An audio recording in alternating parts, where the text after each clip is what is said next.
whenever you start like a hobby or something, okay, a hobby doesn't make it gives you joy and doesn't make you any money, right? Like you give that time to it and you got to be cool with it. I was like, man, I'm spending a lot of time here. Like I got to make it worth my time. So I started monetizing the group, and I was like one of the first people to monetize a Facebook group, right? Now, when you're the first person to do something, what happens? You get people hate on you. They're like, because why? Who knows why? Maybe they're jealous. Maybe they're mad. They didn't think about it. Maybe they just feel like hating. Who knows? So I got a ton of hate on it. I share that with you because, Scott, you know this now. Janesh, you know this now. Everybody's coming out of the woodwork doing it. No one's complaining then, right? And the thing is, what I learned there as a lesson in entrepreneurship is when you're first to do something, get ready.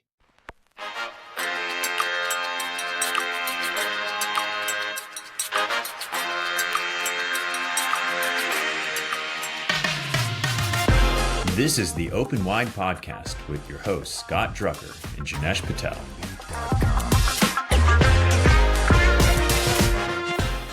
All right. Good morning, everyone, and welcome back to another episode of the Open Wide Podcast. I'm your co-host, Scott Drucker. I'm here with my co-host, Jinesh Patel, and we've got a very exciting guest on with us today. We've got Dr. Glenn Vo. I'm going to pass things along to you for the intro, Jinesh. Go for it. Awesome. Glenn, we're happy to have you. And so what I want to do really quickly is kind of give a quick background about you so our audience knows. And I imagine everyone knows who you are already. So this is, regurgitation at some level. But for those that don't, Dr. Glenn Vo is the founder of Nifty Thrifty Dentist and Dental Lifestyle magazines. With both platforms, Dr. Vo is able to help dental professionals level up their careers through the power of community. He also helps dental companies grow their business, increasing brand awareness within the Nifty Thrifty Dentist and Dental Lifestyle magazine network. Dr. Vo is also the owner and practicing dentist in a large group in Denton, Texas, and Denton Smiles Dentistry has been serving the greater area since 2009. Dr. Vo also lectures across the country on dental overhead management, which Scott and I talk about a ton, as well as social media strategies and for dental corporations. He coaches professionals to become better thought leaders in the industry. Dr. Vo, we're so happy that you're here with us and talking about us. One of the things that you didn't mention in your bio, which I just read, was that you also have a podcast. And I know when we were kind of getting this thing scheduled, we had a little bit of a fun confusion moment where we were like, oh, did we just schedule for Dr. Vo's podcast or were you coming on ours? But would you want to give a quick plug on that for our audience who not know what that's about? Well, first of all, I am super, super excited to be here. Anytime I get to talk to you two guys, it's a positive, and now we can create some content for people. So hopefully we can create something valuable. But yeah, I do have a podcast, Nifty Thrifty Dentist podcast.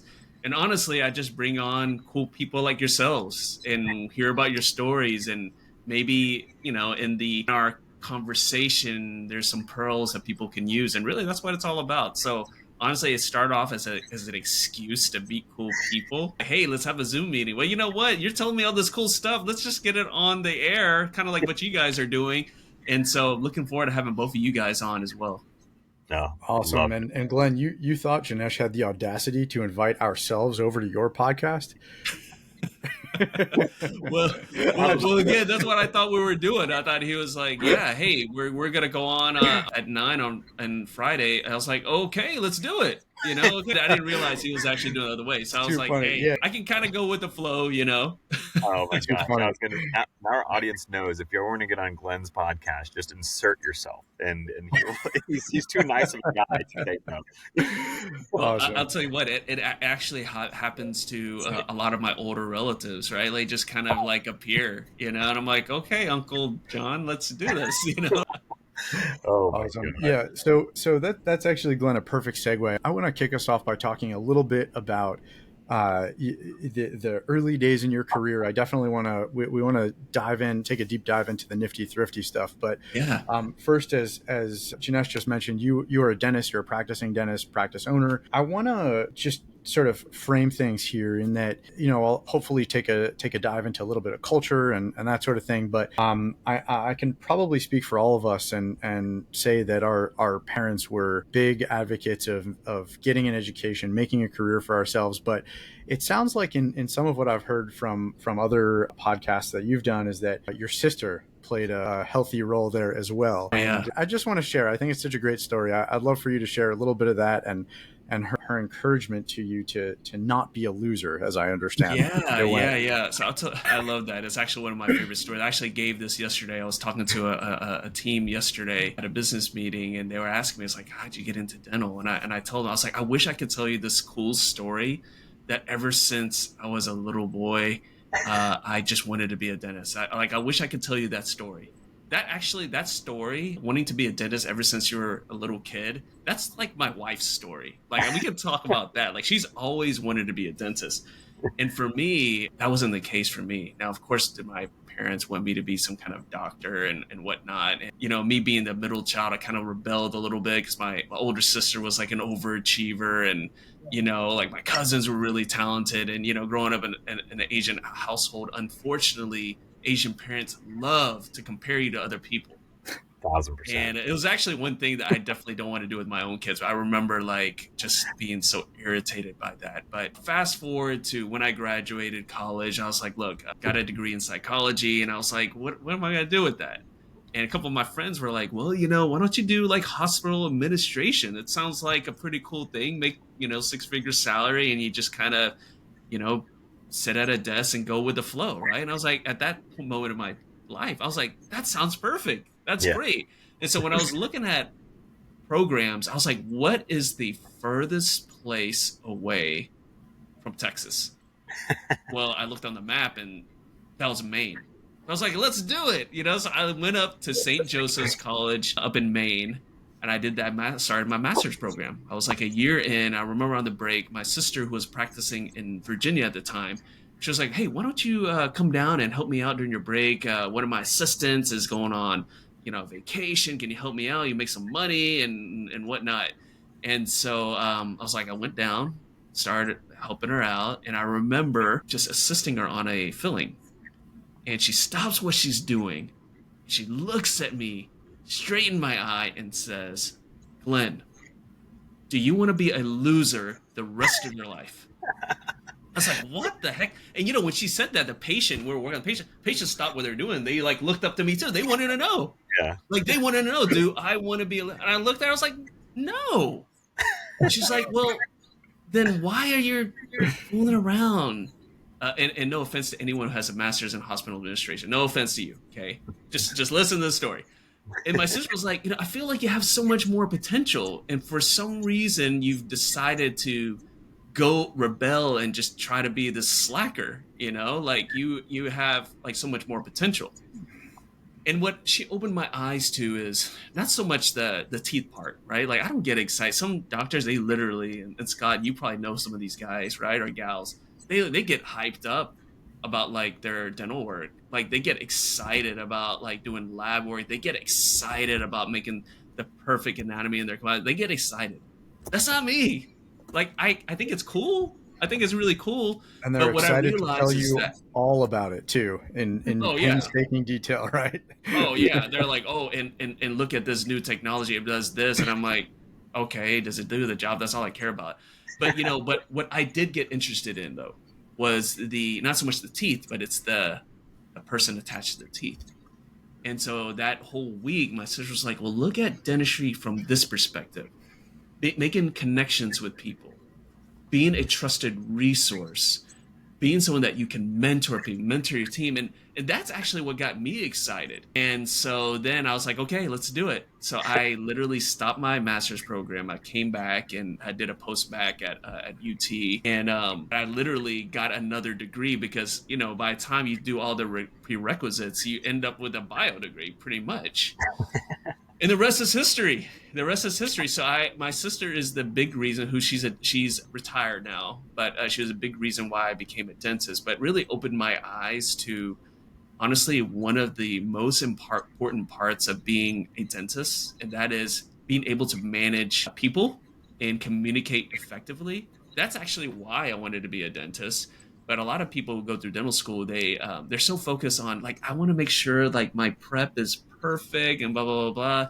Really what you need to do is you need to figure out a way to convey the importance of the dental care to your patient.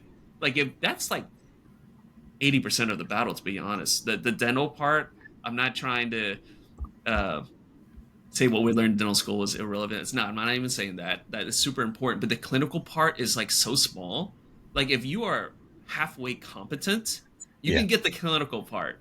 But what separates like the really good clinicians, the really good dental entrepreneurs, is the ability to communicate. And again, hopefully the schools are they're doing a better job. I mean, they're not perfect. No one's perfect, but I think like whenever I actually had someone on my podcast who was a dental student, I said, look, the one thing you need to work on, man, is like knowing how to talk to people. Yeah. Like read all the books you can, practice, make mistakes while you're in dental school. Because once you go out there, it's the real world. Yeah, we talk about that quite a bit on the podcast here is the youngest generation coming out of school, and how that is a big focus, is just communication with patients, social skills, and that sort of thing. And it was rough. I mean, there was a crop of students that didn't get appropriate clinic time because of COVID, and it's even more of a focus now than maybe it was before. But Glenn, I wanna fast forward a little bit, and I know you will take a pit stop at the dental practice piece of your career before we get to the Nifty Thrifty group and the educating and the and all that other good stuff. If I remember correctly, you and your wife established a dental practice together, and you worked elsewhere until you built up enough to join yourself and grow your dental practice baby yourself, so to speak. And then ultimately, I can't remember if I heard this from you or if I heard it on a podcast somewhere, but ultimately you guys joined a larger group. Is that correct? Yeah. Can you talk us through a little bit of that journey, and then we'll have a few questions around the group practice or the DSO element of things. Yeah. So, I'm glad you brought that up, because a lot of times, dentists, we are trained with the end in mind. And what I mean by that is this person needs a crown. I'm already visualizing in my head, they're going to do this. We're going to do this crown. It's going to look like this. We plan with the end in mind. But when it comes to our career, we don't do that. We kind of just like want to wing it, right? Like, let me just keep practicing until I die, right? And so early in my career, I looked really far ahead and thought to myself, like, where do I want to be and what do I want to do? And then reverse engineer from there. And again, we reverse engineer everything in dentistry except our own careers and our own lives. And it just blows my mind. And I always tell people, those little things. Yeah. I mean, it just blows my mind, because like people are like, and I asked, I was like, are you immortal or something? Like, do you think you're gonna just live forever? Because you really just need to kind of plan things out there. And so when we start our practice, ironically enough, we started our practice in 2009. Now, we are all old enough to understand what happened in 2008, right? And so 2008 was like the real estate crash and burn, right? Hopefully, knock on wood, history doesn't repeat itself pretty soon. But we went through that, and I remember when I opened my practice, I was like, "Dang, man, this is pretty hard. It's like a lot harder than I thought. I thought I was just gonna open my door and just make the bucks and get my bins and all this. That was kind of hard. But what I didn't realize is that people were going through a transition during that time, and so whether you're a fee for service or insurance based or whatnot. Look, when you're a startup, you just got to hustle as much as you can. You take what you can, all right, when you're a startup. And I think both of you guys have been in that stage, a startup stage, where, like, look, man, it's some ramen noodles and some pizza, and, like, you just got to, like, hustle, right? And so, we took all types of insurance. We took Medicaid and all those things. But something unique really happened as our country emerged from that crisis, right? Things started getting a lot easier. Patients that were on Medicaid, they now had insurance because now they were employed again, and things started taking off. And so the lesson right there is like, look, don't look down on certain practice models. Depending on when you're practicing, the time that you're practicing, where you're practicing is going to dictate a lot of that stuff.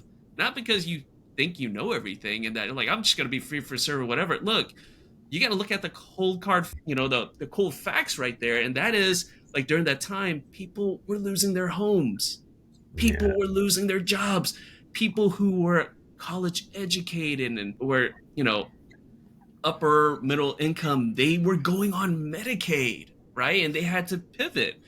And so those same patients who are now, on their feet again, they're still in my practice. But if I didn't take Medicaid Yeah. at that time, I would have never met them. They would never be in my practice, and I wouldn't have seen like their kids grow up. And so anyways, I wanted to just kind of share that story because I think like whenever someone's starting a practice, acquiring a practice, they're very rigid in like what they want to do. And like that's the worst thing you can do as an entrepreneur. You gotta have an open mind.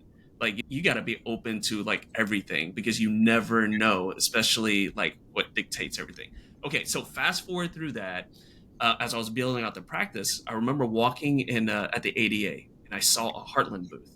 Okay, this was like maybe the third or fourth year in my practice ownership.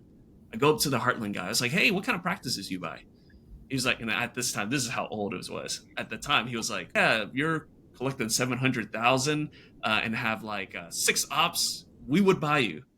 We all know that's not the case anymore, but back then it was. And so then I thought to myself, one of these days, I'm probably going to sell to maybe someone like this, right? Because they probably will have the capital to buy my practice. So why don't I start building my practice like that? And so when it was time to expand, got a great deal with the landlord because he loved me, didn't want me to leave. We took this over the space. And so we went from a 5-op practice to a 10-op practice. Now, why is that important? Because I had a chance meeting with some founders of MB2. They were in my community. Honestly, we were just talking about like business.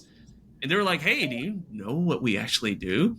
I'm like, "No, not really. I mean, you guys I just pick your brain because you guys are smart guys, like I pick your brain." It was like, this is what we do. And so as I started having those conversations, I'll be honest, the big reason why I wanted to partner with them is because I respected the founder, Dr. Villanueva. Much like a very confident visionary, he has his fans and he has his people who don't like him, right? Like most of these guys, like Elon Musk or even Jeff Bezos in a smaller extent. Like some of these guys, when they are just so driven, you either have fans or you don't, right? Yeah. But I was driven to it. I was like, man, I kind of want to be around this guy more. And so really that's one of the big reasons. And of course the ability to invest there and whatnot. And so for me, I made the decision. I would say I'm relatively young in my career, but the reason why I made the decision then, it's almost like I'm a big sports person. I think about sports. And so an athlete, you want to get that last big contract, before you start going down, right? And a lot of times people feel like in dentistry, they're like, I'm going to sell it when I'm ready to walk out the door. That's the worst time. Nobody's interested. Yeah. It's been going down. It's almost Right. like, I mean, I was about to say Steph Curry, but he just got 65 million. So that's probably a wrong Yeah. example. But if you're ready to hang up your cleats, you're not. Buyers aren't going to be lined up. Time. Right. That's the worst time. Right. Yeah. And so, but for me, it was a good time because look, we still had things going on, right? We were still on an upward. So the multiple made more sense then. But honestly, like everyone's going to have a different reason. For me, I was beginning to transition out of the op. My wife loves being a dentist. She'll always be there. So she would always need that support. And so for me, I wanted to hook up with a certain team that I aligned with. That's the big thing. You got to be aligned with them and honestly believe in where they want to go. And so that's actually how I got into MV2. So people always ask me, they're like, why did you do it so early? Yeah. I was like, well, I'm not waiting until I can barely move, like that's the worst time to do it, and I want to be able to contribute to the organization as well so I can get some upside as well. And so that's the reason, it has nothing to do with being burned out or anything. It's more of like a business decision. Like, I think this is the good time. Glenn, one of the things I think that struck me when we first talked, I think it was like a month or so ago, and we just connected just to learn more about each other. You seem very empathetic and you love to listen. And it's like, it's one of those things like now I hear your story of how you got from, this person who wanted just a desk job to collect 6 figures, like going to Maine as far away from Texas as possible. Now you're back in Denton, serving your community back in Texas. Part of the thing that kind of through your story that I picked up on, one, sounds like your sister's a great Asian parent, saying that you're a loser to, get their butt in gear. So she's probably got wonderful life ahead of her there. But also the idea that you went from this person who kind of felt life in this one direction, getting that kick in the pants, going to become a dentist, creating a practice, selling the practice, having like 4 things going on in your life. You know, you're an influencer, you've created a best-selling book, you're Nifty Thrifty Dentist, you're still practicing. Sounds like you just went like a 180 degree. Like Yeah. it's like I appreciate that journey. And so like when you think about the rest of, you say you look with the future in mind, like what does the next steps look like for Dr. Glenn Vo? Like where are you still going in this rampant journey that has this high upward momentum? The biggest influence for me right now, the biggest motivator for me right now are my kids. And it has nothing to do with like I want to provide for them or whatnot. I actually want to be an example of what they can do. So literally, like I want to try to level up as much as I can, because how can I tell my kids that they can do anything if they see me kind of slacking off? Yeah. And so my wife and I had these conversations. She was like, "Hey, don't you have enough stuff going on? Like, don't you like? Why don't you just chill out?"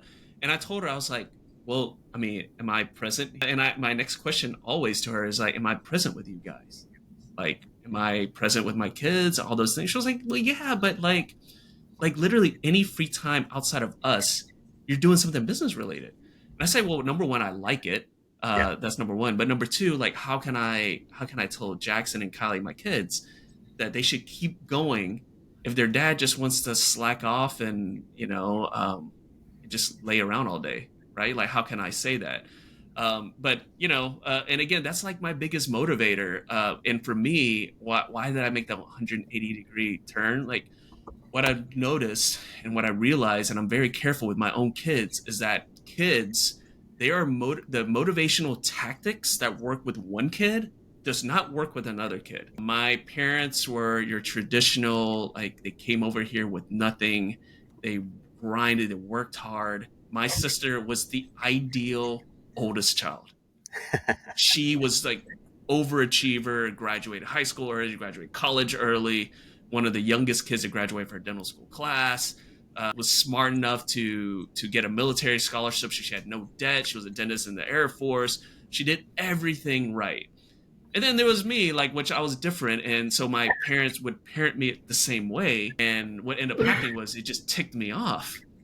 It just made me like, I'm not as smart as Brittany, like, whatever. But what changed is when my sister kind of challenged me in a different way. Not like, why don't you try to be like your sister? Why don't you try to like achieve your potential, man? Like, come on, man. Like, you're better than that, right? And of You course, versus later you. on, yeah. And of Yeah. course, later on, that message kind of kept on. You know how sometimes you hear a message and you see a sign and then your eyes are open to it, then you start seeing it everywhere. Like one of my mentors, he told me one thing that I will never forget. And he says, like, not trying your best is a slap in the face to anyone who ever believed in you. I was like, dang, Yeah. that's like cold. But then when you think about it, when you think about your parents, your grandparents, I have a great relationship with my grandparents, and thinking about how, grandparents, they just love you. They think you're the best, right? They think you can do anything. And I just imagine myself like, well, dang, man, if I slack off, that's kind of like a slap in the face of like my grandparents who think and stuff. So I always think about those things as well.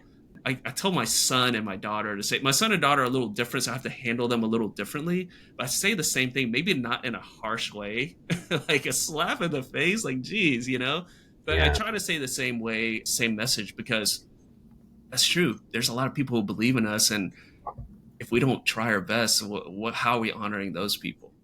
So Yeah. yeah.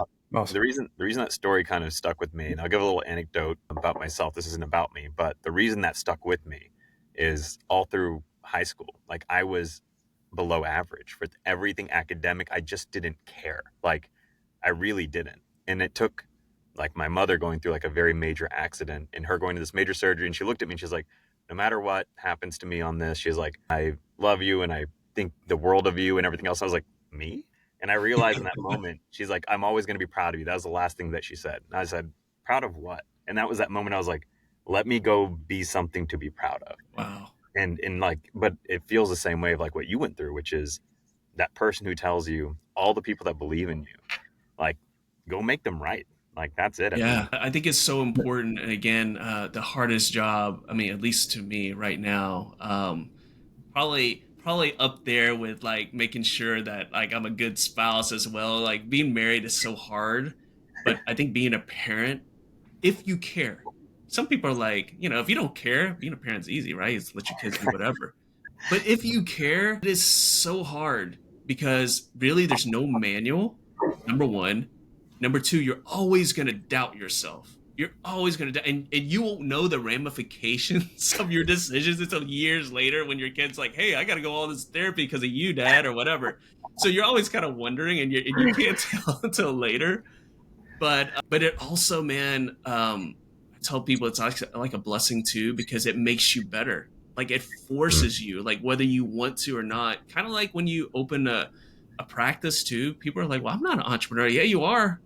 Like once you open a practice, That's it. whether you want to or not, you're thrust into it. And when you have kids, whether you want to be like a coach or a mentor, you don't have a choice. You got two important people or three or how many kids you have. And so that honestly, like that's like the biggest thing right now. And it's the reason why I keep doing what I'm doing, because I just want to be a good example, and level up. Amazing. That's a amazing commentary and difficult to transition from. So I'm going to do my best. You have your own, you've got your children at home, and you've got a community, not necessarily a family, but a community that you've built. And I want to take a deep dive there. This Nifty Thrifty Dentist group, it's become a thing, a sensation within the dental space. It's up there with the few of the largest social media groups and communities in dental in the US, probably in the world. Tell us a little bit about so I guess when it was founded, but when you realized, oh man, there's something here, and you're feeling that kind of escape velocity out of the gate, and just, tell us when that became a thing. Yeah. So you're gonna notice a theme here, right? Had a coach that was coaching me through. I wanted to create a practice where people like wanted to be a part of my practice, like the dental work, the making money part. That I figured that out. But I wanted like my team to care about my practice as much as I did, right? And honestly, it's a struggle that keeps on going to this day, right? And everyone probably goes through it, with your companies and whatnot. And I remember when I was done, the coach I was working with, she looked at me. She was like, hey, what's next? I was like, what do you mean what's next? She was like, well, what are you going to do next? I was like, I'm going to grow my practice and hopefully sell it and drink pina coladas on the beach one day, right? Something like that. So, I just feel that you have a little bit more to offer than that. And so I started thinking about it. I was like, really? Okay. And then kind of like at the same time, everything kind of fell into place. I had another Facebook group. It's called Dental Garage Sale. The reason why I created it was because I have a legit problem. And that problem is whenever I see a good deal, I got to act on it. So what ended up happening was like, I literally had a storage unit. Like someone retiring or people that practice was closing. Like I bought their dental equipment for like pennies on the dollar. And I literally had a storage unit full of dental equipment, like literally enough to open probably 2 more practices. I was like, you got a problem, nice man. Side hustle there. Oh my God. So, but she was like, you got a problem, man. Like we got to move our kids' stuff in there. You need to get that stuff out of there. And so I created a Facebook group called Dental Garage Sale, started selling my stuff on there. And then what happened was people were coming in. They were like, hey, does anyone know where I can get a deal for this and this and this? And then vendors started coming in. It's like, hey, can we sell our stuff? I was like, yeah, dude, if you give us a discount and maybe support the group or something. And then people started talking in that group. And I was like, this is a buy-sell group. It's not a community. And then literally I was like, I got to create something. And it's around the same time where my coach was like, what's next? I was like, well, maybe this is next. And so that's how Nifty Thrifty came about. And then, of course, it started as like working deals and whatnot. And I want to share this component because I think this is really important. Whenever you start like a hobby or something, okay, a hobby it gives you joy and doesn't make you any money, right? Like you give that time to it and you got to be cool with it. I was like, man, I'm spending a lot of time here. Like I got to make it worth my time. So I started monetizing the group, and I was like one of the first people to monetize a Facebook group, right? Now, when you're the first person to do something, what happens? you get people hate on you. They're like, because why? Who knows why? Maybe they're jealous. Maybe they're mad. They didn't think about it. Maybe they just feel like hating. Who knows? So I got a ton of hate on it. I share that with you because, Scott, you know this now. Jinesh, you know this now. Everybody's coming out of the woodwork doing it. No one's complaining then, right? And the thing is, what I learned there as a lesson in entrepreneurship is when you're first to do something, get ready to defend it, Yep. right? But where you find the validity, when you know what you did was valid, is when people start copying. What were people saying, hating on you? Like, they're like, hey man, you're just doing this just to make money. I'm like, well, I ain't doing it. Do you work for free? Like, that's what I would say. Right, people were like, well, you get it, and they love this. And I literally was gonna make a shirt that's called myself the Kickback Kid, right? They're like, you get kickbacks for that. And I was like, let me explain something for you guys. For years in dentistry, there's KOLs. Do you think they are KOLs for free? Like, you guys don't realize that this game has been played with you guys for years. This is how the world works. Yeah. Or like when a contractor was like, let me introduce you to my IT guy, right? You think you're doing it out of the kindness of the heart? Like, you guys are. And so I like to say that I gave a little bit of education for some of these people who are a little bit naive there. Like, I was like, dude, this game has been played with you. I just brought this to a new arena. So as I leveled up and as people were copying stuff and I have nothing against anyone who wants to do their own community and monetize it. Like, in fact, I appreciate everybody that does that, because what that makes me do, that allows me not to be complacent. Right. And it makes me to keep leveling up. And so a group that was just getting deals and discounts became a group where we shared, things that were going on, bringing in professionals that could help them level up. Like, it made me want to, bring my game up to another level.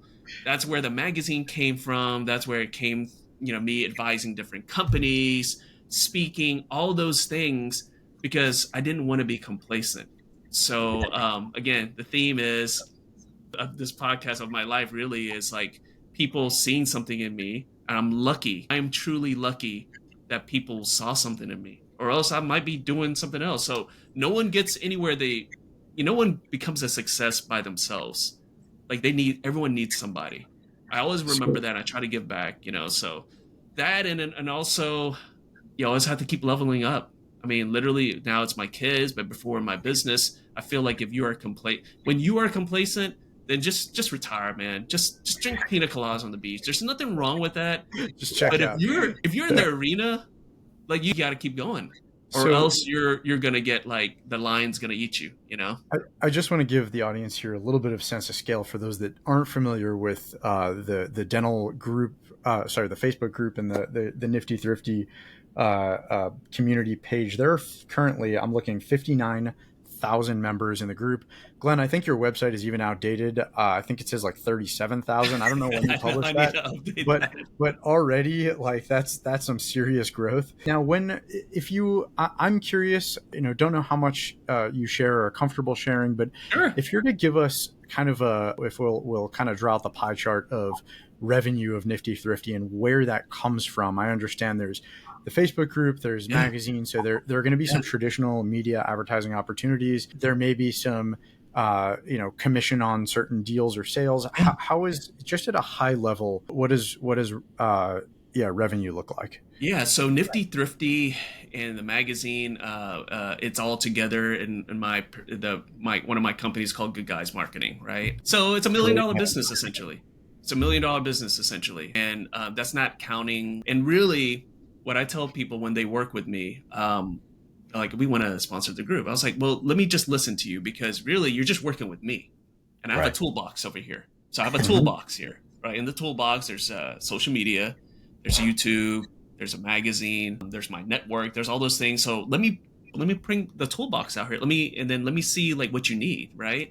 And so that doesn't account for, I'm a advisor for multiple companies on a few boards and stuff like that. So that doesn't account for those things that kind of came from Nifty Thrifty in the magazine. But really, at the core of like what my business is about is I'm a connector of people, and my business is relationships. Yeah. And so when I connect with someone and we're trying to figure out a way to work together, I just try to figure out like, what can I do to help you out? And then I go from there, and the business comes. And when I tell people that, they feel like a little kind of like disappointed. Like they feel Oh, like I have like some kind of like some secret sauce or something. You say this like abracadabra, and all of a sudden you get a bunch of business. And I told him, I was like, no, man, like literally my business is about relationships. That's it. it's it's And true though. Like relationships go such a long way, not even just in business in general, but I find that especially true in dentistry. Couple of things that you were saying even about Nifty Thrifty. One, I love the name. Being an Asian Indian myself, when I saw that, I was like, this guy, he knows how to get deals. And then hearing the story, I'm like, made my heart warm. I'm like, I love deals. I do the same thing. My wife's always like, why do we have this stuff in this house? I'm like, it was just, how could you not get it? Kind of thing. And so I love the founding story of that. But the other thing that you said is like, when you're the first to do something, like it's very interesting. People either don't understand it, don't get it, or get upset by it at some level. And I also appreciate the fact that you're like, the more people that do it, one, the more validity it gives me. But second, it's like the iron sharpening iron moment, which is if you see somebody else coming after, you're going to move fast. You're going to do things differently. You're going to at least put different kinds of energy behind it versus not knowing how fast you can push it. So I appreciate that aspect of it. And I agree. There's a lot more communities that come up and, things that you've done differently and things that you added to benefit your community has been just phenomenal. And the last thing I'll say is you talked about having a practice that people wanted to work in a community that people want to be a part of. I advise startups right now as well.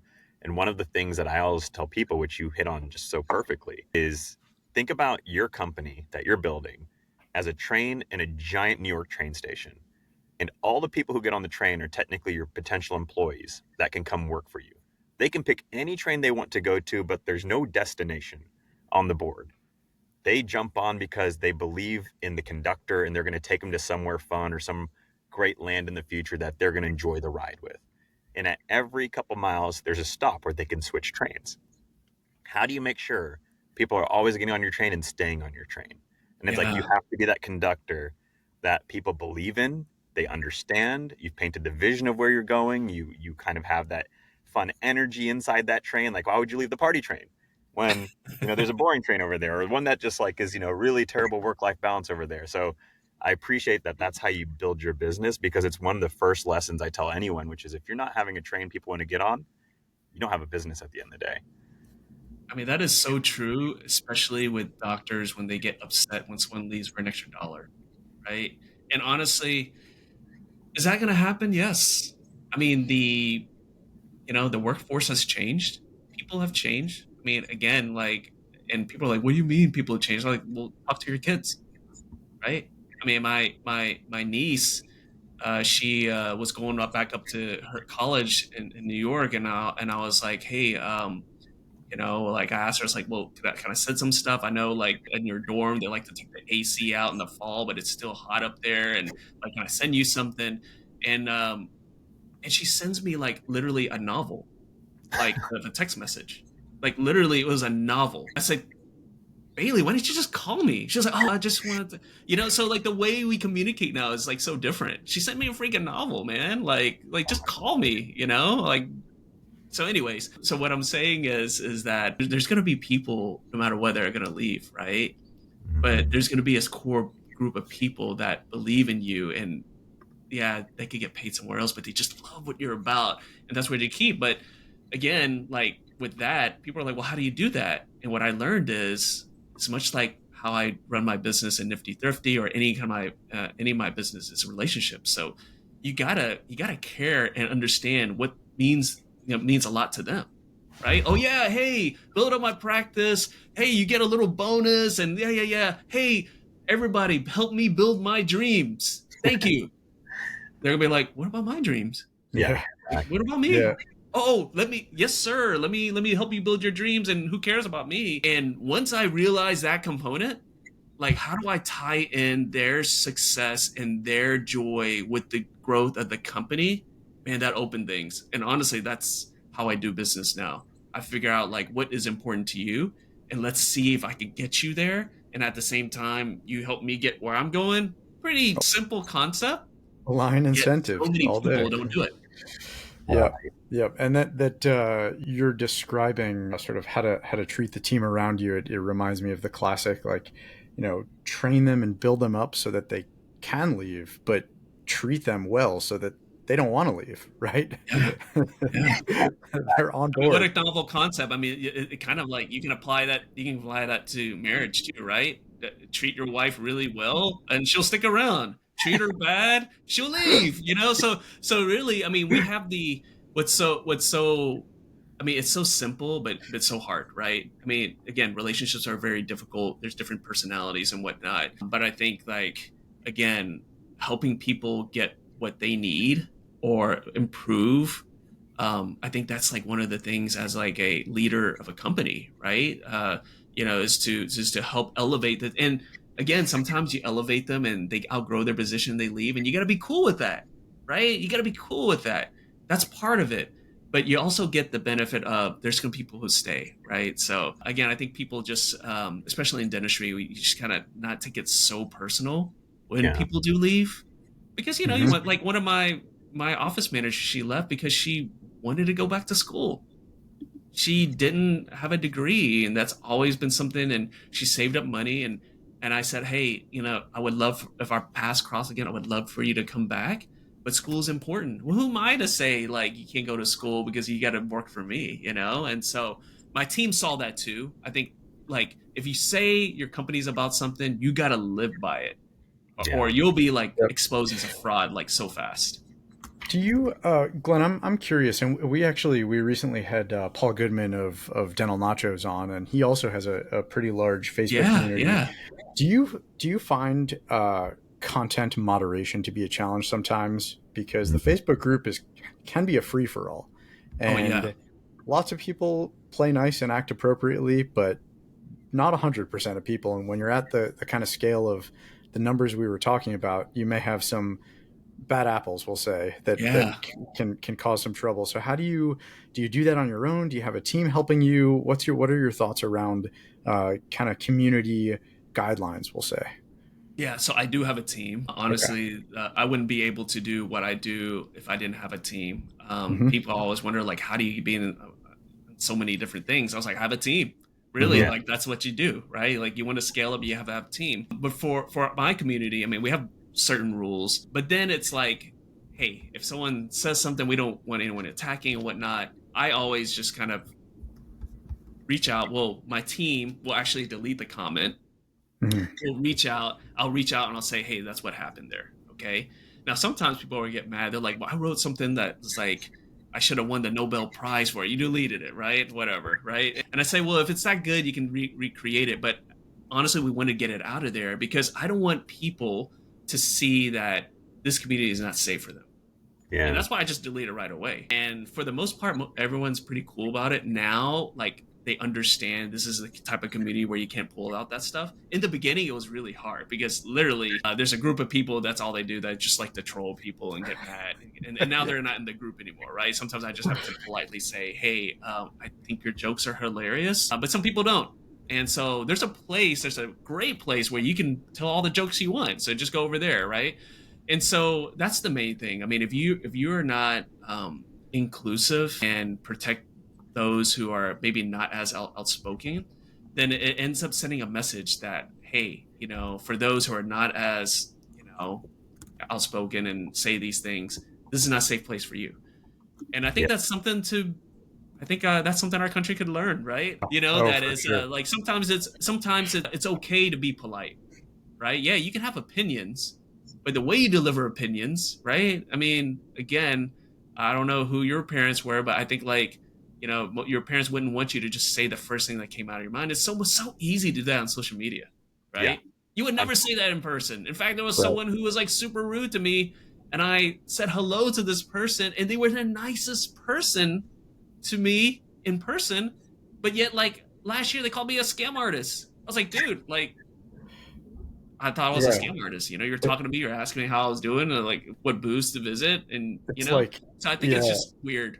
it's like the keyboard Sometimes. somehow, yeah, the keyboard like removes that layer of Oh like yeah. accountability or something. I don't know. Yeah. I'm curious, Glenn. I want to take a kind of a dive into, I don't know if the art of the deal is the right way to frame it, but just thinking in terms of being economical. Yeah. And you've got a large audience of, I know you're part of a group MB2 now, and we'll loop back to that.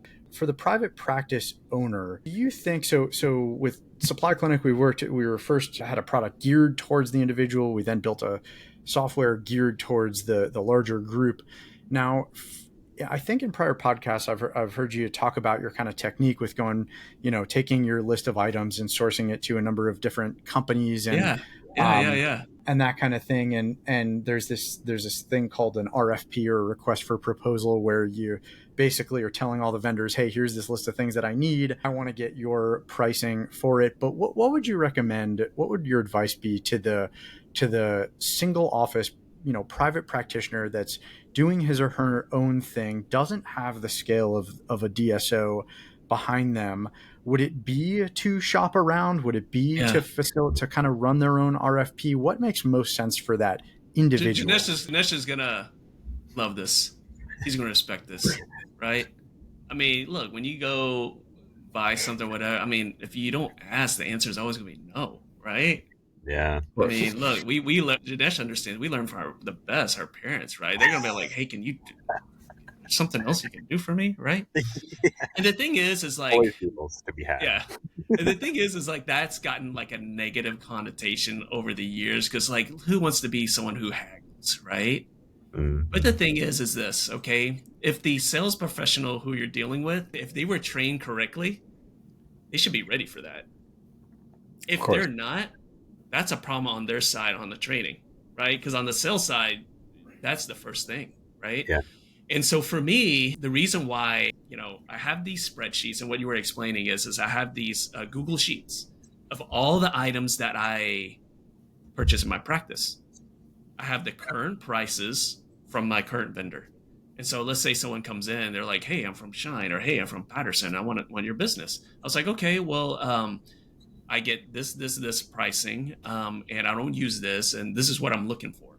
I understand that you have a whole suite of things that you can do for me, but that's what I'm not looking for. Like, I know like some practices want you to come in and bring donuts like every week. I'm good. Like, we're actually trying to be on a diet over here.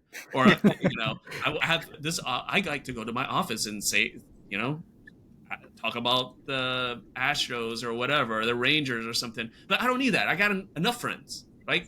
I'm telling you exactly what I need here. And so I send them the spreadsheet. I was like, put in your proposal and send it back to me. Now, what does that do? People say, like, I don't have time to shop around. Well, people approach you, right? They want you to buy from them, right? Glenn, to be clear, are your current lowest prices on that sheet when you send it out to them? So you're already kind of guiding them? Yes. Yeah. So what I do is this. I tell anyone who wants my business, I say, I'm going to give you a chance to earn my business. Mm-hmm. You got to earn it. I'm not just going to hand it to you. Okay. Again, I get enough donuts here, and I have enough friends. Okay. So let's trying just to get our put that steps aside. in. Yeah. And I told her, I was like, let's put that aside. That's like a bonus. Let's put that aside. Like, I understand, like, you're a cool person. Let's put that aside. And so basically I had them fill that out. And so I've taught like single practice owners to do this, because their issue is, I don't have time to fill that out. You don't fill it out. You have them fill it out. They're the ones who want your business. And so what ends up happening is I actually have a current list of their prices, because they want to beat it. And if they can beat it, then I'm like, okay, again, if I was working with you, I would give you the same courtesy. That's what I tell them. I was like, I'm just going to send this back to the guy I'm using right now. I'll give you the same courtesy if we end up working. And for the most part, it ends up getting the lowest price there. Now, do you have to do a little legwork? Like, some doctors are like, well, I don't have time to start the initial list. Well, then that means you don't have time to save money, right? Like, you got to do something. You can't just you can't just get anything for free here. I'm going to give you a spreadsheet. Literally, I'm actually going to send it to another doctor. She asked me for it. I'm going to leave a spreadsheet. It's funny. Like, sometimes people in my group is like, can you fill it out for? I was like, no, I'm not. Like, come on, man. Like, I don't work for you. So anyways, I'll send it to them. But my whole point being is, you got to at least start somewhere. Have your team put it in there. And then from there, when people say, I got the best price, whether it's DC Dental or whoever, Darby, whoever it is, just send the spreadsheet. I've had people before say, I'm not going to fill it out. I was like, well, then I guess you don't want my business. Yeah. Okay. Right. You just ruled yourself out. Our spouses are good at that stuff, right?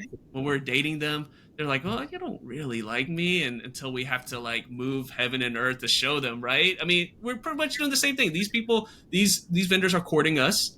You know, you can be easy if you want, or you can just say, hey, like work for me for a little bit and let's see where this goes. And so it's a very low tech way. I mean, you're just kind of using Google Sheets.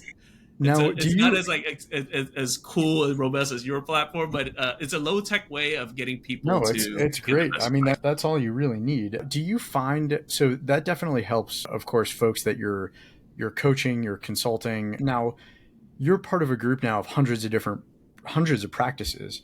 Yeah. Do you still find that that's useful and that holds up, or with such scale, the group is just doing, better? So I want to share a little secret here. I'm going to share a little secret here. Hey, guys on the procurement department, I love you guys, but I've already said this. You guys already know. So I actually beat some of the big deals at MB2 sometimes. And they have to come back and try to beat it. And I joke around. I tell the procurement, I was like, come on, guys. I can joke around with them. So I have a love-hate relationship with those. I think the execs think it's funny. But again, like those guys, in fairness to them, they have like so many things, so many jobs they have to juggle. There's a lot of it's like finding thing. They're probably like trying to negotiate thousands of SKUs, and it's yeah. But like, there's and it happens a lot. Like they're like, we got this. I was like, dude, like my Hippie still is better than that. And they're like, oh yeah, let's go get it with Glenn. And then they're like, hey, Dr. Vo, can you introduce me to blah, blah, blah, blah. I'm like, of course, that's why I'm here to help you out. So with that being said, yes, I mean, DSOs, because of the volume, I mean, of course, like they can get better deals, but I wouldn't say it happens all the time.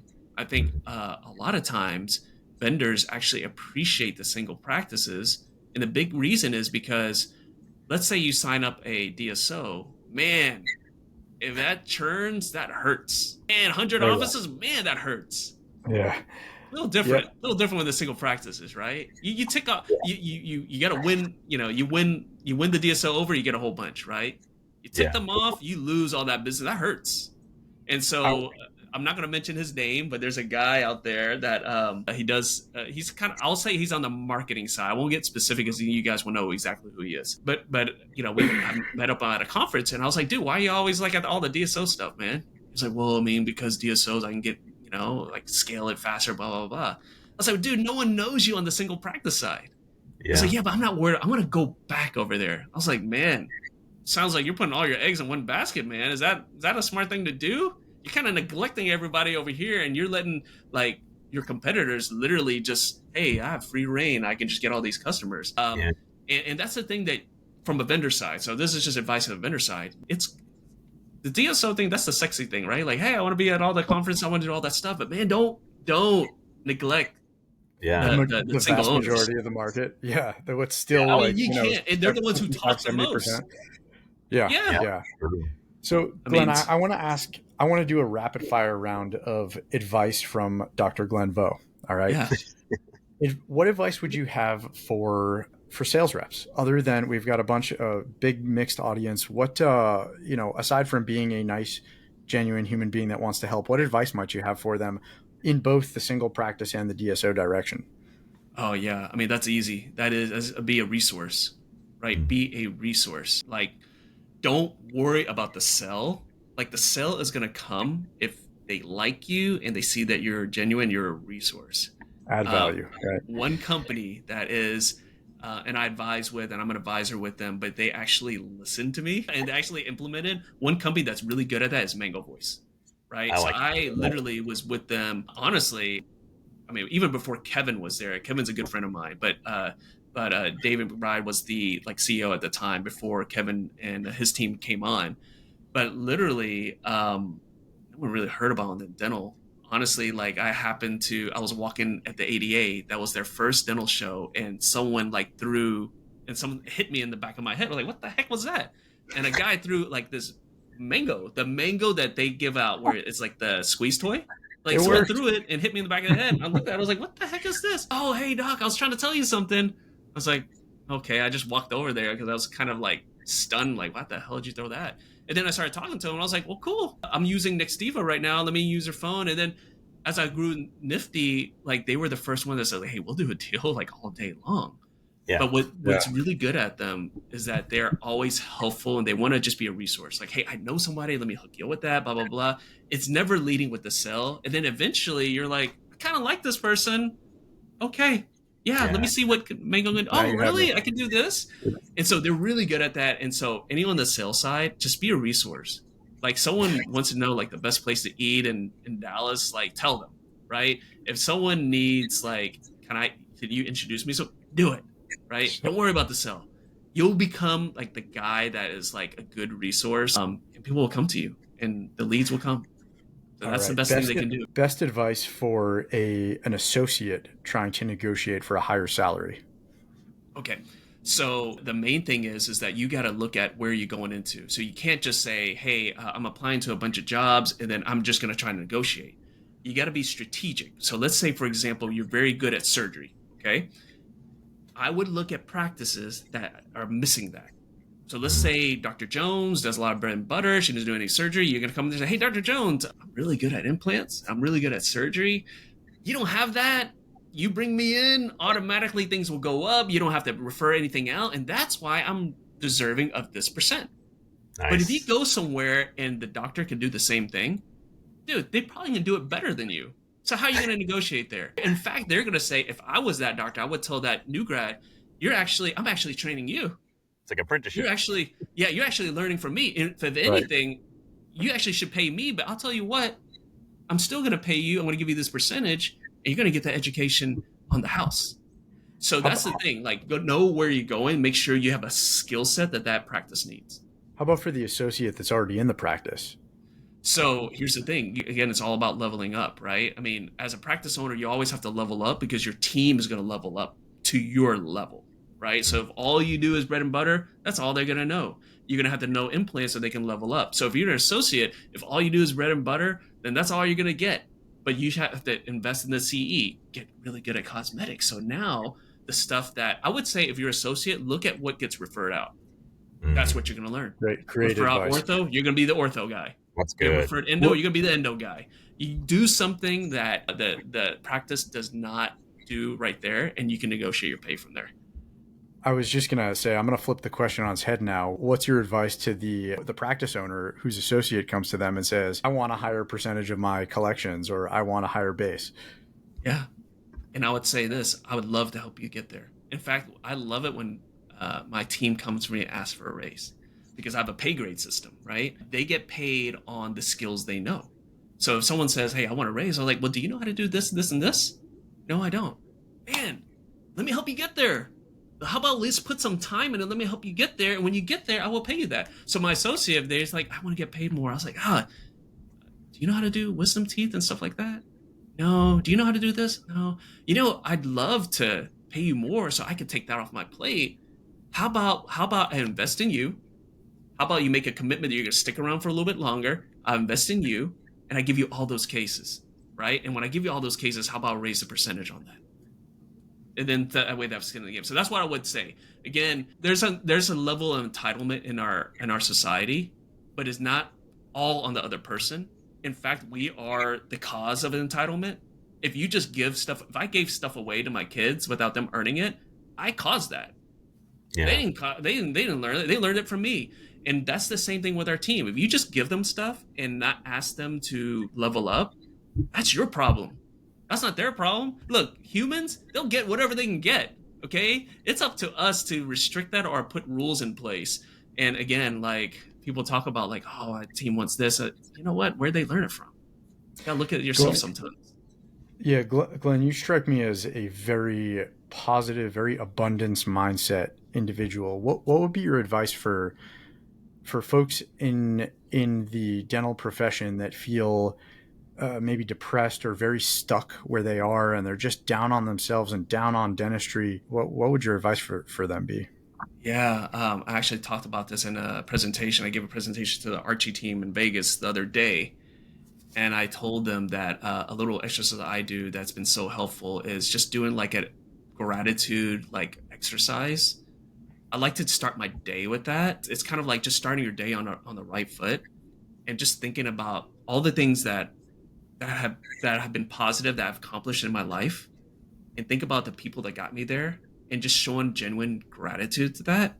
Yeah. When you start your day like that, no matter what happens, you already feel like you already won the lottery. You already felt like you're already ahead, you know? And it's so easy to focus on the little bad things that happen in your life or in the day and feel like that, and it overshadows everything.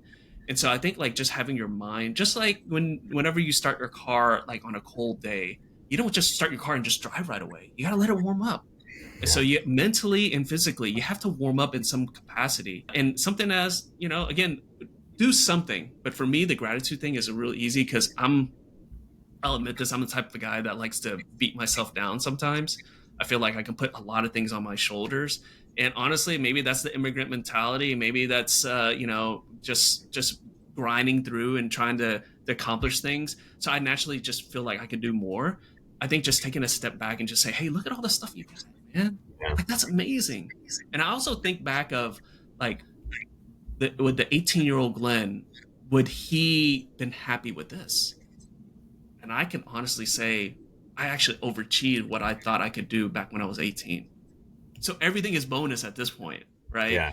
And so for everybody, they should practice something like that. I think their day would go a lot better. Amazing advice. I know we're coming up on time, or at time actually. Glenn, do you have a few more minutes? We have some fun questions. Yeah. Amazing. All right, I've got a question for you. I'm going to give you two comedians that both make great jokes or tell great stories about being nifty thrifty. Who's your preference? Jimmy O Yang or Russell Peters?